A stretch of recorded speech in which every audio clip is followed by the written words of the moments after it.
Hay, nako. Ano ba yan? Burger. Burger. Ayoko na mag-isip.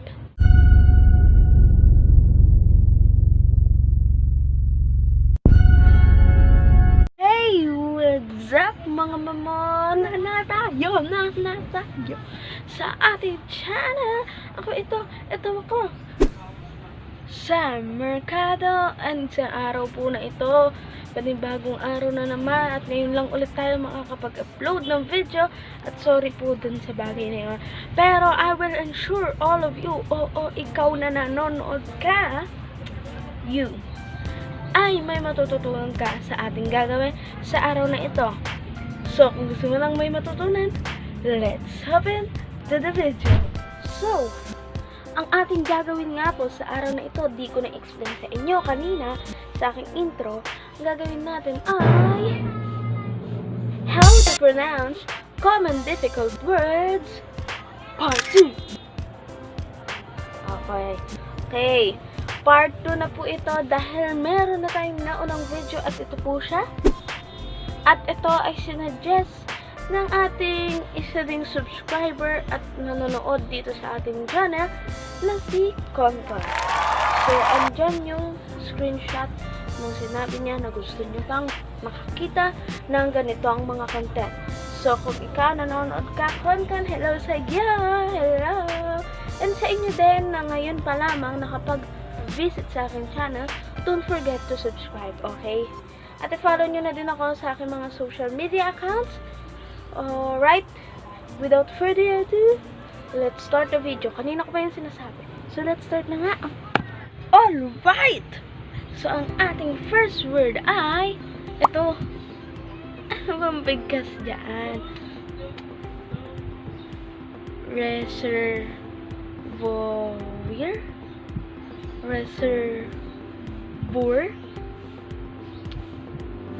Ito na naman ako eh. Nahihirapan na naman ako eh. Panoorin na lang natin. Reservoir. Reservoir.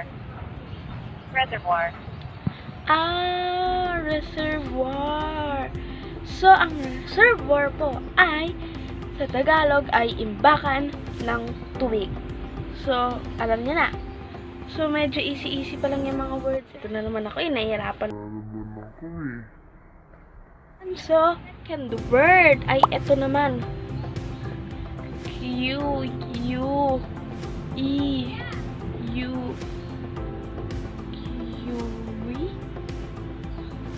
Ayoko na kayong pahirapan. Mga mamon, pakinggan na natin. Ayoko na din mahirapan. Ito. Q. Q. Q pala. Diba may iba't ibang klase yan? Ito. Banana. Q. Kamote. Q.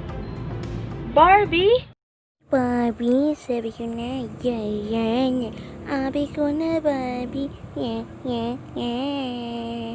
Ay, Barbie, sabi ko na. You. So, let's proceed. Third word. Ang gulo na ng buhok natin, ha? Paiba-iba na ako ng positive. Pero ang third word natin ay ito. Hay, nako. Ano ba yan? Burger. Ayoko na mag-isip. Because the tornado in my head goes round and round. Circle over world, round. Okay. Magulo na ako. So, panoorin na lang natin. Courtoisie.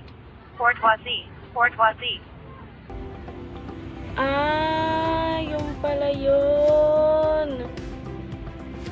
Word pala na ito ay bourgeoisie. Bakit gano'n naman kasi yung spelling? Ang haba-haba. Tas bourgeoisie. So, let's proceed to our fourth. Ay, ito. Ili. Hindi ko alam paano bigasin yan. Panoorin na lang natin. Ito. Illinois.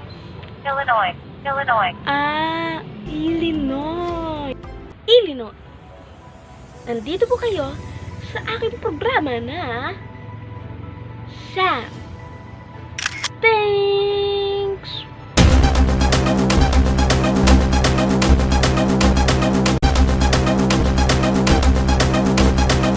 Sam Thanks! Sabi po sa aking pagre-research sa goggles. Alam niyo na po kung anong ibig sabihin ng goggles sa Google. Sabi po ng goggles, Illinois is the country's largest producer of pumpkin, second largest producer of corn, and the leading producer of arguments whether or not ketchup is a condiment for a hot dog. May tanong lang ako. Sa kanila din kaya nagsimula ang trick or treat? Na. May naiisip lang po akong joke at corny po. Back to me na.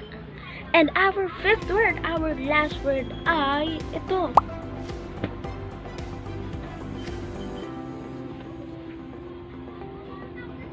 Kashe. Feeling ko, ang pronunciation niyan ay ito, panoorin natin. Cash. Oh, tama ako nang naiisip eh. Cash. Di ba yan yung sinasabi mo kapag naglalaro kayo ng catch the ball, sasabihin mo, cash!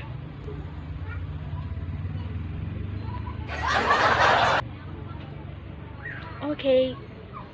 So, corny na naman po. And yun nga po ang ating How to Pronounce Common Difficult Words Part 2 na 5 words lamang po katulad nung una nating ginawa. Maingay na naman po sa labas, so di tayo makapag-outro ng maayos. Di pa tayo ng pass.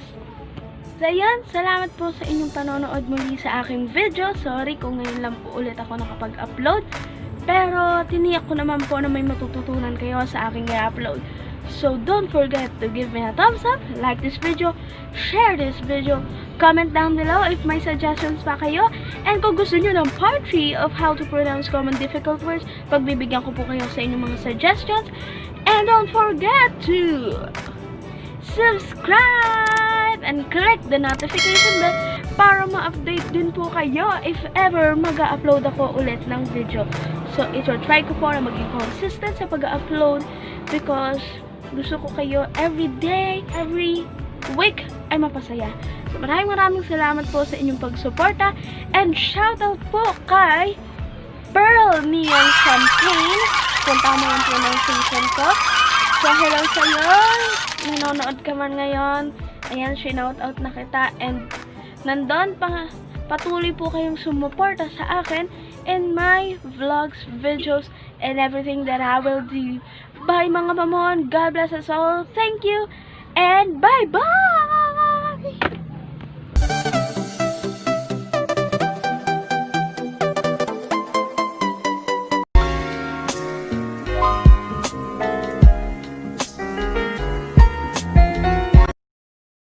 Bye mga Mamon.